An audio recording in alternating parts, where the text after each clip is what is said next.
Welcome back to season 6 of Sista Brunch. We are the podcast that brings awareness to Black women and gender expansive people that are thriving in the industry of television and film. I am Fanshen, producer and host of Sista Brunch. I'm Shawn Pipkin-West, also known as Pip, director, producer, and your co-host for Sista Brunch season 6.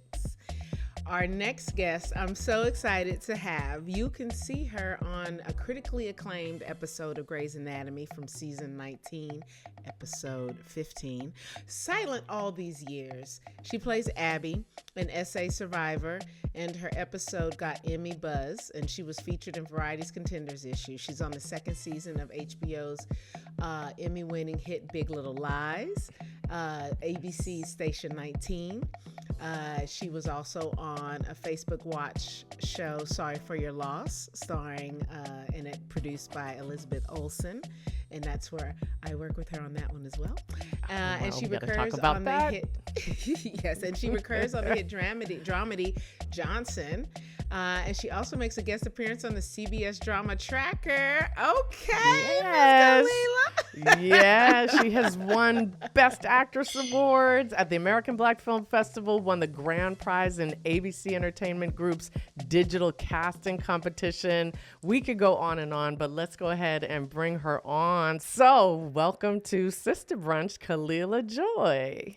Thank you. Yeah. So happy to be here. I'm so happy to be here. We are thrilled to have happy to have such a talented thespian with us. So we're going to talk about your journey. All right. Before we get in too deep with all of the different roles you've played. So let's the beginning. Like, what made Khalilah Joi become an actor? Confusion, because that was not, I have a very different story than a lot of people who knew when they were 5. I did not know when I was 5. I came from a family of educators, 0 experience in entertainment. And so I thought I was going to be a broadcast journalist. I wanted to be Oprah or the next Oprah. And after college, I got into NYU, but it's very expensive. And I was like, well, let me work a little while. So I got a job at a news station. Thank God I did, because I hated it. And I was like, oh, I don't want to do this. Wow. But, it was a local news station and everything was death, robberies, fire. We would literally listen to police scanners for stories. So it was just all about what was bad happening in the world. And on my mom's suggestion and another guy I happened to work with, I started taking some acting classes. And I was like, well, this is a fun hobby. But I really enjoyed it. And my teacher was like, I think you have a talent for this. I was like, all right. So I ended up going to a conservatory in D.C. And that's when it kind of really got in me that I wanted to do this professionally. And so I said, if I'm going to do this, then I need to be where there is an actual market for it, because, Northern Virginia, D.C., especially at that time, it just didn't have much going on. And so I came out here to L.A. and... Oh, real quick, Khalilah, I just want to just to explain, because we have a lot of people that are new to our industry. Can you explain the difference between a conservatory and an acting school? Can you just go into that, what the difference is? Thank you. So a conservatory is really...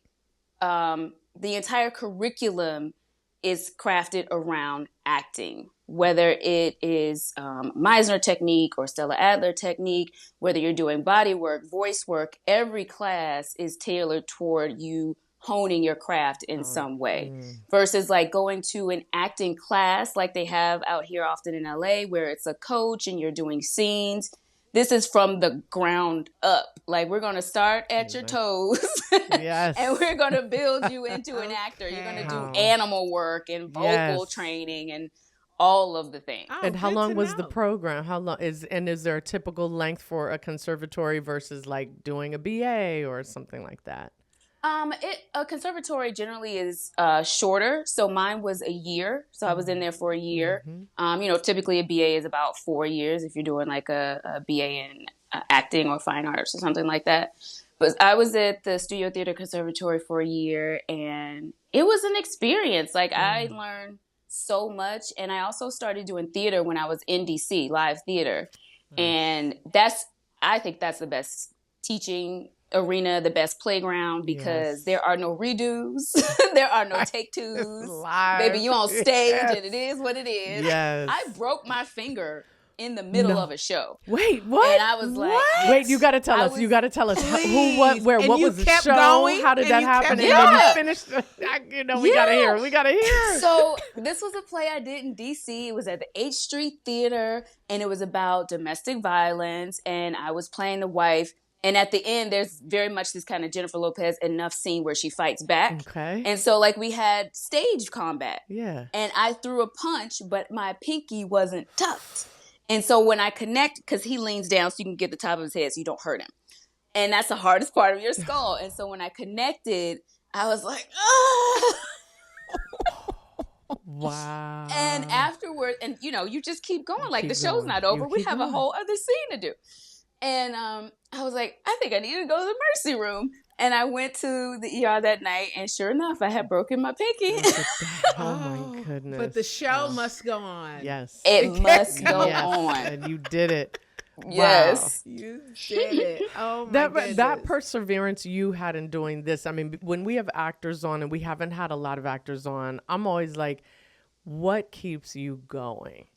Because the rejection level for actors, I think, right, is nothing like, and not to say it's easy to get other roles, but you can be a PA. Like you can't, if you want to work as crew, you can pretty much get that kind of job, for the most. Acting is like you are constantly waiting, and you are a Black woman, so it's not like there are even that many good roles out there for you. Right. Speak on it. What keeps, and I know within this journey, tell us also what kept you continuing to go despite the barriers. It has been challenging. Like, I will not sit here and say, oh, it's just been, a dream and a cakewalk. It's very challenging. And I tell people, if there's something else you want to do, do that. Go do that. Because this is difficult, or it can be difficult. Like you said, you're facing rejection constantly, and there does begin to feel like this waiting game where you're just waiting for someone to give you an opportunity.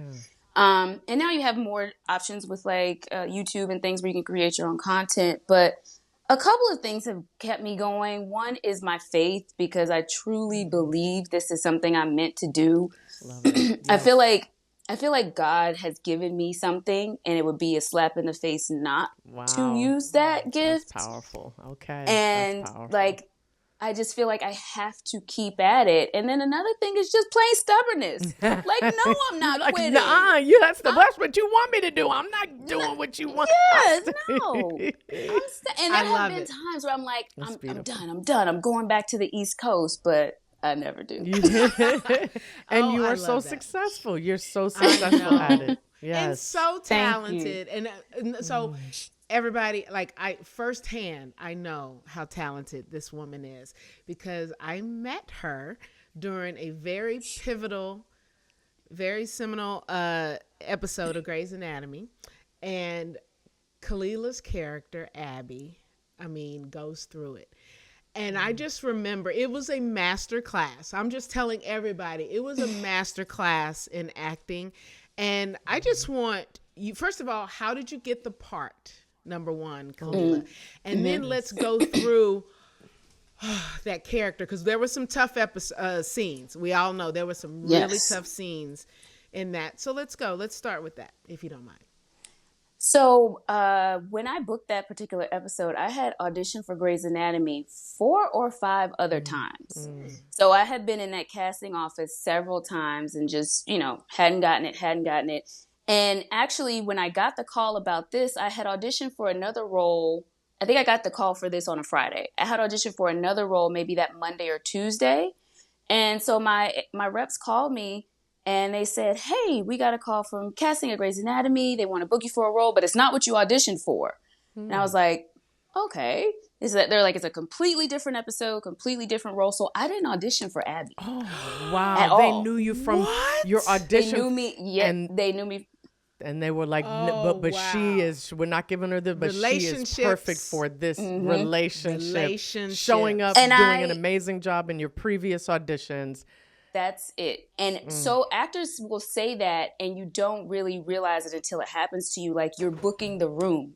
even if you don't book that episode, it's not like you failed and you just, no, you never know what's going on behind the scenes. And it wasn't until after we finished that episode that Debbie Allen told me, she said, honey, we were saving you. We had seen your other auditions and we needed an episode for you. They knew. And I was like, I got chills. I just got chills. Chills. That's beautiful. That's beautiful to hear. Yeah.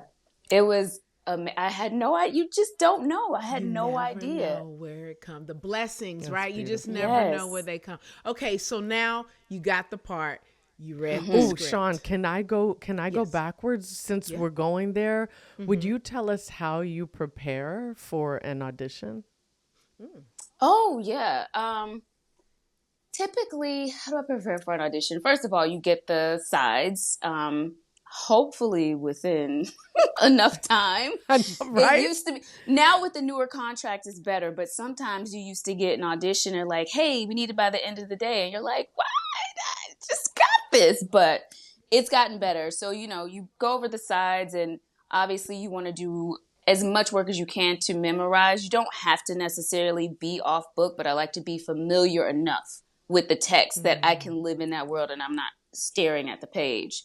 And then from there, it's just about character work. Who is this woman? What is she experiencing? Why is this scene being given to me for this audition? Oh, because interesting. Casting and producers, they pick scenes because they want to see if you can deliver what they need on the day. Okay. So whether it's a 1 or 2 line co-star where you're just helping move the scene along, can you do that without overdoing it? Can you do that and like serve the story without needing to serve yourself?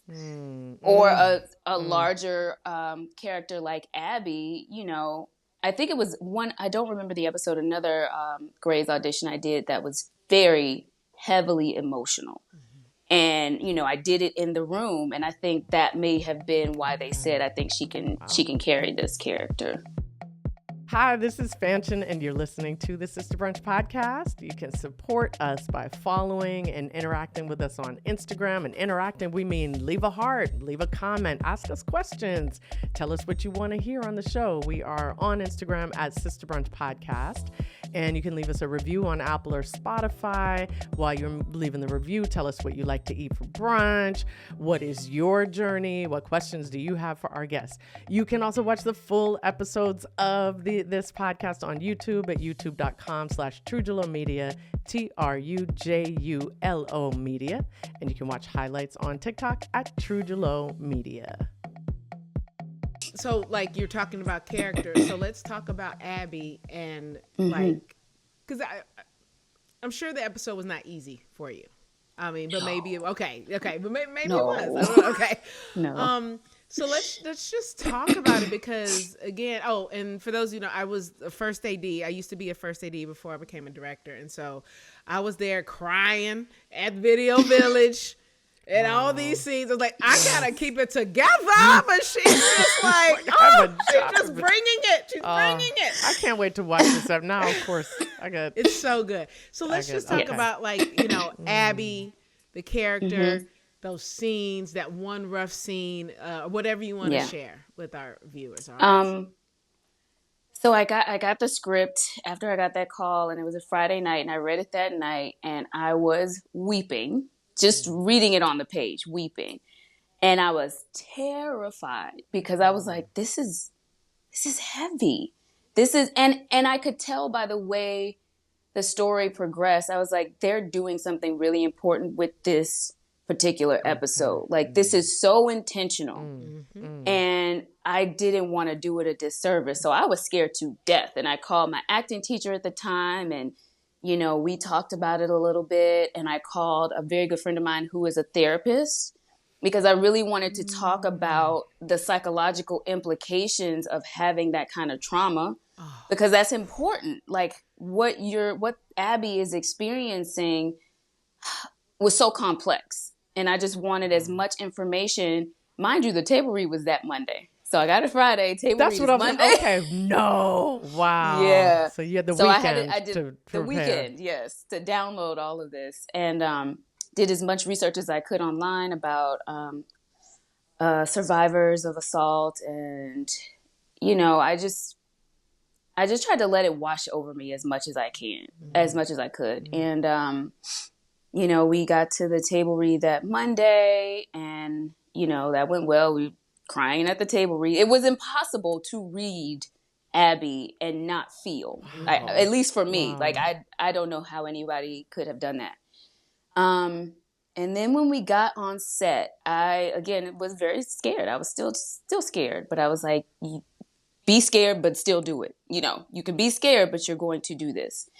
And I told this story before, but every morning in my trailer, I would journal, I would meditate, and I would say this little prayer where I would invite the spirits of those who had experienced this kind of trauma to use my body, to use my voice, and to let me tell their stories. Wow. And I would just sit in prayer and meditation for 10, 15 minutes and just welcome them and, ask them to be with me.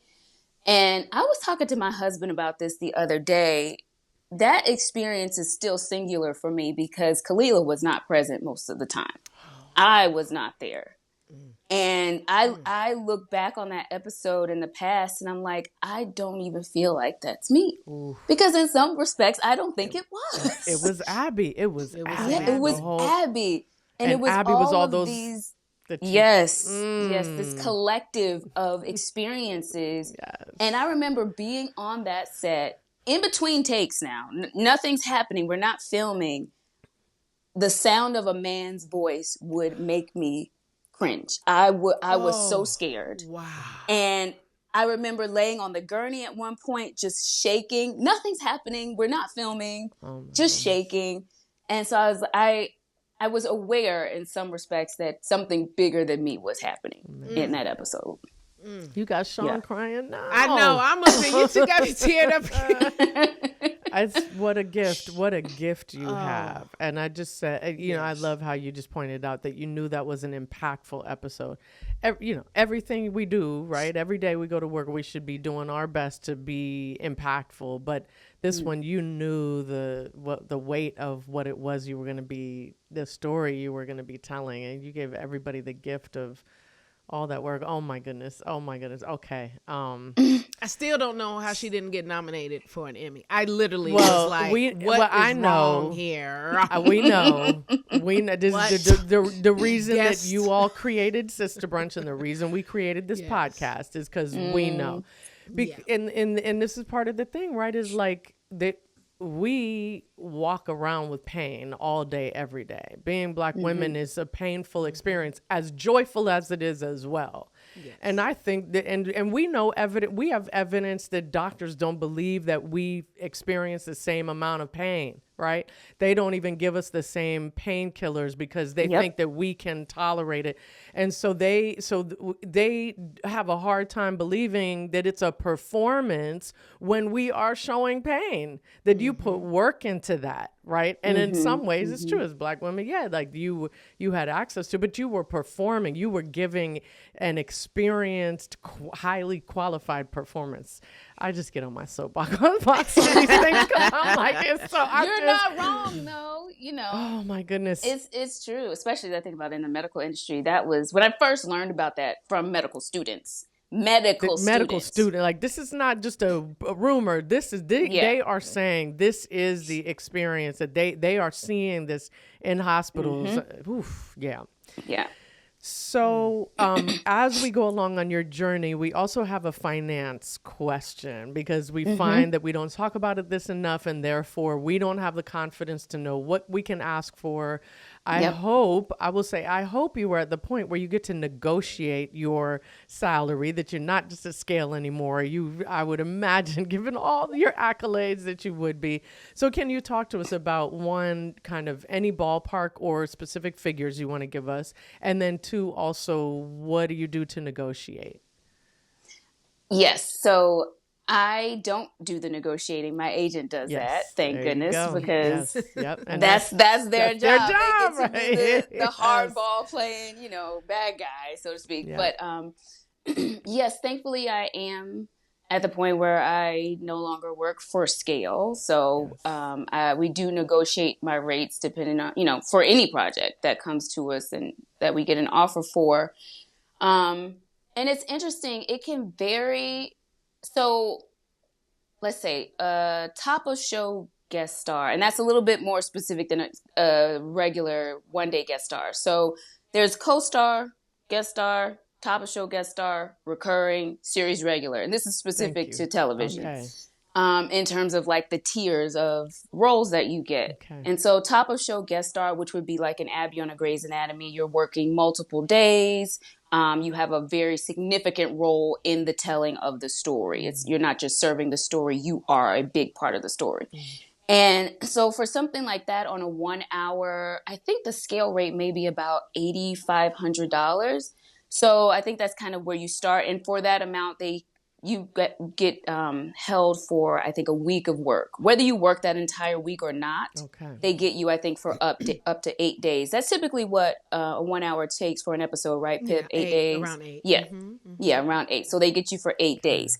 And so starting from that point, as a top of show recurring guest star, you can start to negotiate up to 10, 12, 15, where depending on where you are in your career. And you can go from there. Same thing with recurring. You can start just because it typically will start at the top of show guest star rate for recurring as well. And then you can just negotiate up. Nice. Honestly, if it's a well-funded show and you're recurring, like I have a large arc in the season, they're not going to start you at $8,500. They should be starting you at least at 10 and then you work up from there. Nice. And that's a week? And then, is that a week? yes. So that's per episode. Mm-hmm. Per episode. So got it. yeah, like per 8 days. And then you or so. shoot for about a week. The Yes. episode, it tends to be about a week. Okay. All Yeah, right. for each episode. Yep, exactly. And then series regular, holy grail, is the series regular. Yes, That's what every television Yes. actor wants. Yes. Okay. Yes. You want Put the it out series there for regular. you to have that. Yes. Yes, I receive it. Yes. Okay. Yes. Season, Yes. yes. So, out here, typically for adults, kids are a little bit different. They start at a lower rate. But for an adult, a series regular role, I'm going to say like a minimum, and I'm ballparking it here, minimum should be about $25K per episode for a series regular. And then your quote, which they don't really use anymore, used to be, well, this is what she was offered when she tested for her last series regular. So when you're testing for a show, you have to sign your contract first. So before they even let you test for the studio, yes. You already say what you would accept if they if they cast you. I did not. So once they cast you, you can't negotiate anymore. Oh, that's messed up. Right? Yes. Okay, That's is messed up. Jim. I'm Oh sorry. my God, I had no idea. know, I didn't see the say. stuff you learn. Yeah, you have to agree to your series regular rate before you can test for the studio. Wow. Okay, so there's a lesson right there. Is like then Yes. go for reach for the stars. That's 'cause right. That's Yes. the At opportunity. least ask. Ask. At least ask. At If least they say ask. no, But you asked, and you told them what you're worth in the ask. right. That's right. Love it. That's right. Love it. And I want, as an actor, I really want for more actors, and I love that y'all are asking money questions, because we need to talk about Yes. this, Yes. because the market has expanded to other places, and there are like right to work states that don't necessarily have to follow SAG rules. Right. And so you will get someone offering you a series regular role and say it's $6,000 an episode. And you're like, no, it's not. I'm aware that is not. No, yeah. that's not even like SAG scale series, But actors don't know that. And we're so hungry for the opportunity that we're like, sure. And it's not money that you can sneeze at. It's good money. Yeah. But it's not what you are entitled to for that particular Not what you're role. worth. Yeah. So two Thank you. things Not what you're worth. that I got from that. Number one, know your worth. What you're just saying. Know your Yes. worth, right? And as Black women, we have a problem with that. Like, we know what we're capable of, right? But it's really hard to speak up for ourselves. And number two, a closed mouth does not get fed. Ask. That's right. Ask. You have to ask. Yeah. You have to ask. And any agent worth their salt will negotiate, because they get commission. Of course, they want you to make as much as you can. If your agent or manager is not doing that for you, you probably with the wrong person, right? Ding, Like, ding, ding, Ding, ding. ding, that's ding. their job. Ding, That's ding, their ding. job. That's their job. Yeah. That's Yes. their job. Wow. I mean, the testing thing, I did not know that. That is a really, God, I'm so glad. See, this is why we have Sista Brunch podcast. You're learning all this stuff. Everybody's trying Say to get that, into the Shawn. industry. Say that. I mean, that's what I'm exactly talking my- about. This I is love the it. point. Gems. Yes. Because like Valuable. a person like me coming from Virginia, not in the industry, having no I knew idea. nothing, y'all. Right. Like Right. I tell everybody, the first at least 5 years of my time in LA was a learning curve. I didn't know what I was doing. Yeah. I didn't know how to do anything. Just literally trying to figure it out. So I want more people to have these kinds of conversations. So you Yes. go in with a little bit of knowledge Yes. and you know what you're doing. So yes, Yeah. you have to be as aware as you can. And we Oh, all my know goodness. knowledge is power. So there we go. Yes. Right? Hi, this is Fanshen, and you're listening to the Sista Brunch podcast. You can support us by following and interacting with us on Instagram. And interacting, we mean leave a heart, leave a comment, ask us questions, tell us what you want to hear on the show. We are on Instagram at Sista Brunch Podcast, and you can leave us a review on Apple or Spotify. While you're leaving the review, tell us what you like to eat for brunch. What is your journey? What questions do you have for our guests? You can also watch the full episodes of this podcast on YouTube at youtube.com/Trujulo Media, TRUJULO Media. And you can watch highlights on TikTok at Trujulo Media.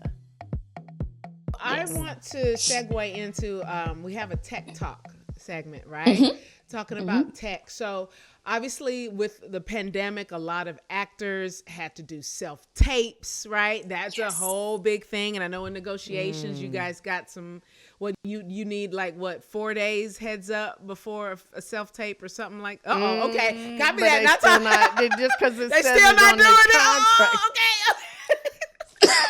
But they're See, supposed to. They're supposed They're to. So supposed it's, to. we have it in writing Supposed now. to. There we Oh, go. wow. So is there any type of Wow. technology, like software, an app, or equipment, anything that you're using that helps you in your craft that you want to tell anybody? Yes. Yeah, it and you're absolutely right. The pandemic changed a lot. We are little mini studios now. Right. So you see, I have a backdrop. I'm like, you sure do. That's what we said when you came on, and even in the green room, I'm like, you know what you are, right? Like, Yeah. you know how to do it. You It get looks so yourself a good. nice backdrop. You know, of course you can use a wall, but I'll be honest, it makes a difference to have a nice backdrop. You want to get good lighting because sometimes you don't get that full 4 days and you have to film at night.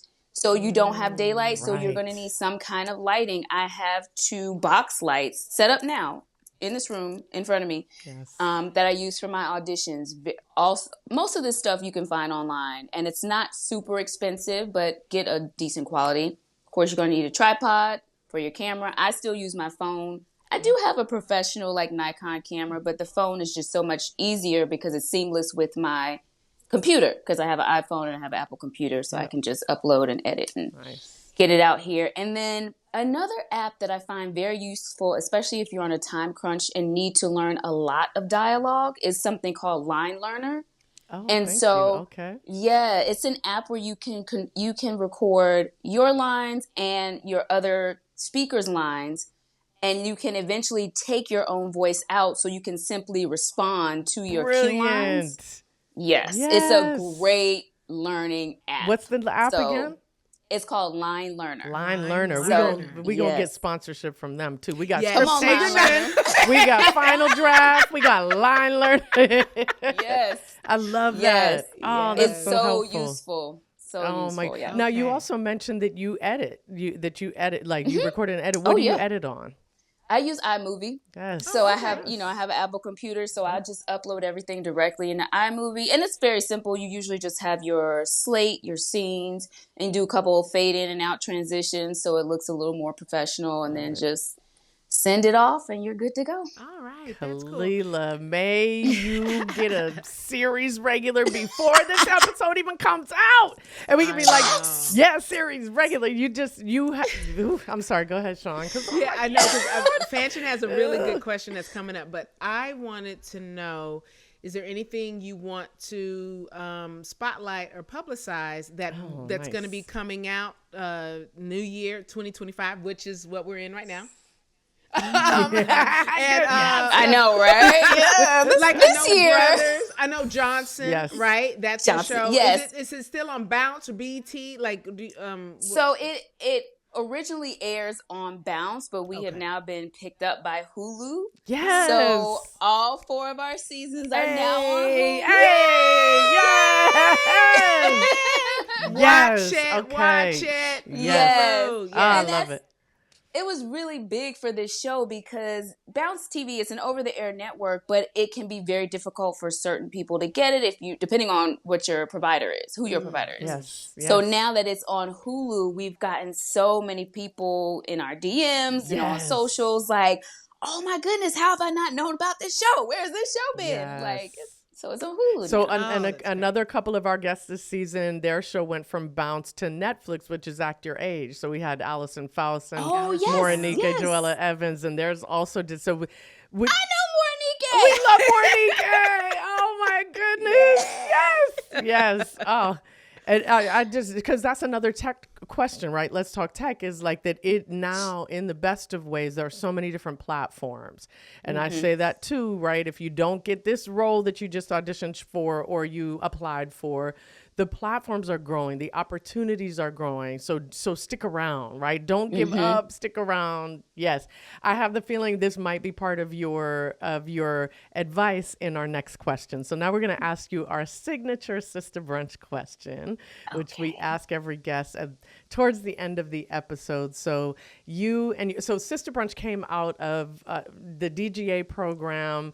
Trainees had their mentors would take them out to a Sista Brunch, and that's where they got to be real about their experiences. So my first Sista Brunch, I met Shawn, I met Anya, who co-created the show.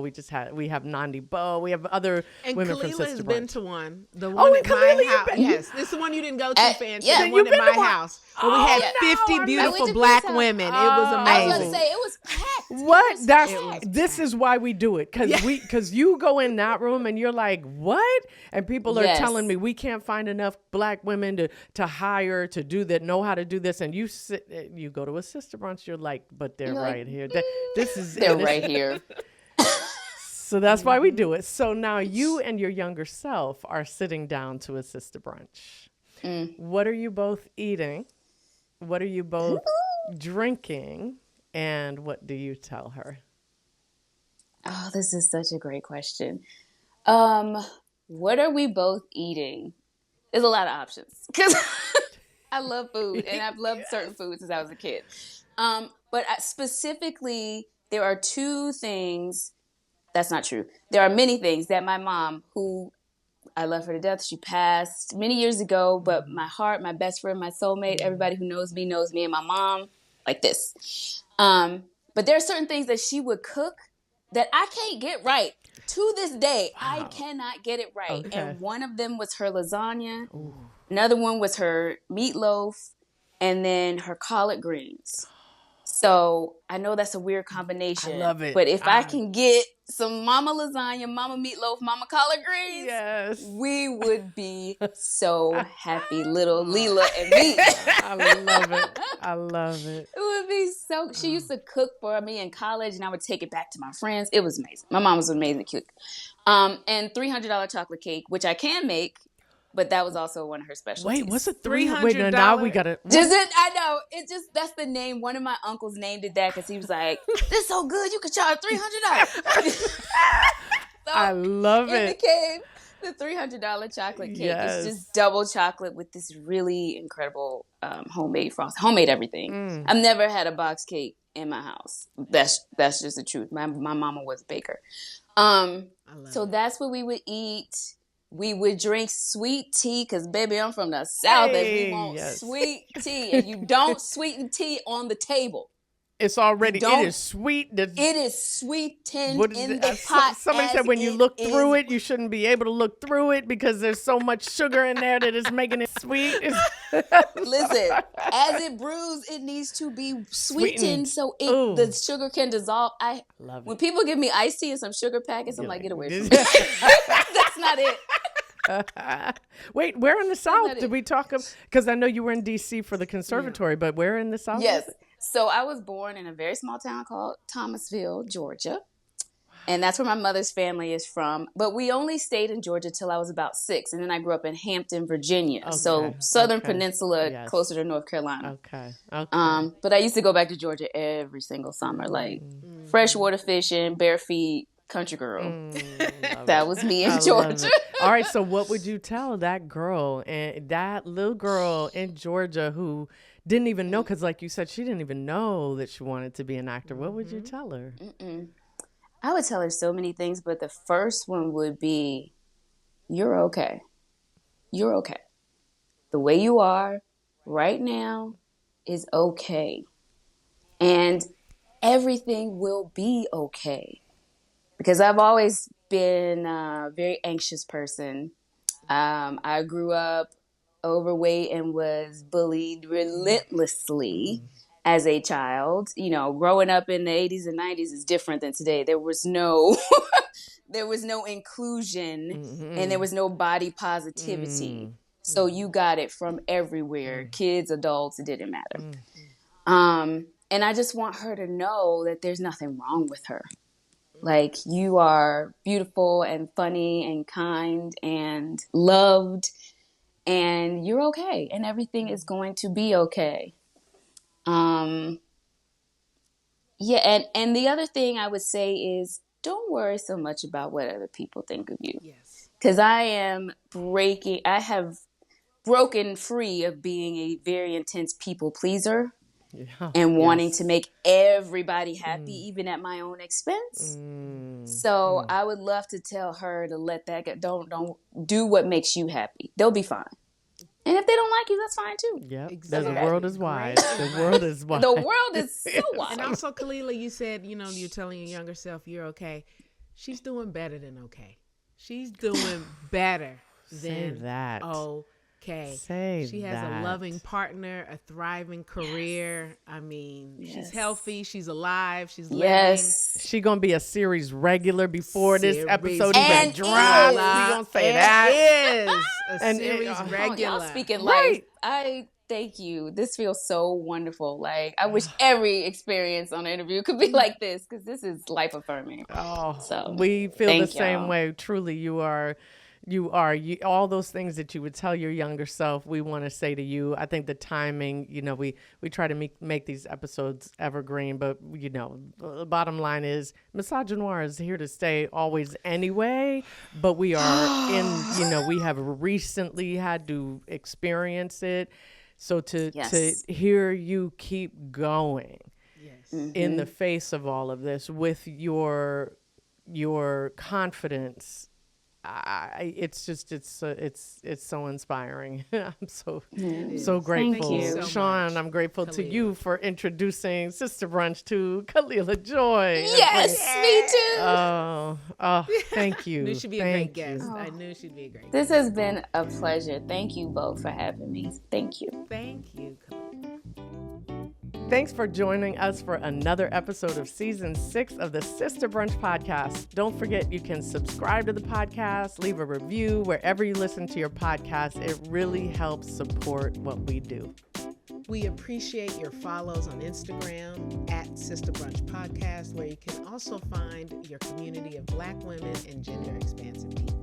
We post on different industry opportunities and keep you updated on past guests. Watch, comment, share, subscribe, like our videos at youtube.com/Trujillo Media. And we're also on TikTok at Trujillo Media. And that's TRUJULOMEDIA.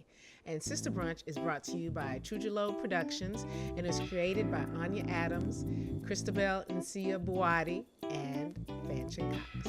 Hey, and our lovely Season 6 co-host is Miss Shawn Pipkin-West, a.k.a. Pip. Our producer for Season 6 is Tasha Rogers. Sista Brunch is recorded on the unceded territory of the Tongva, Chumash, Serrano, and Kiz people in Los Angeles, California. Thank you so much for listening, for following, reviewing, subscribing, and all of that good stuff. And we will talk to you with another amazing amazing guest next time. Bye-bye.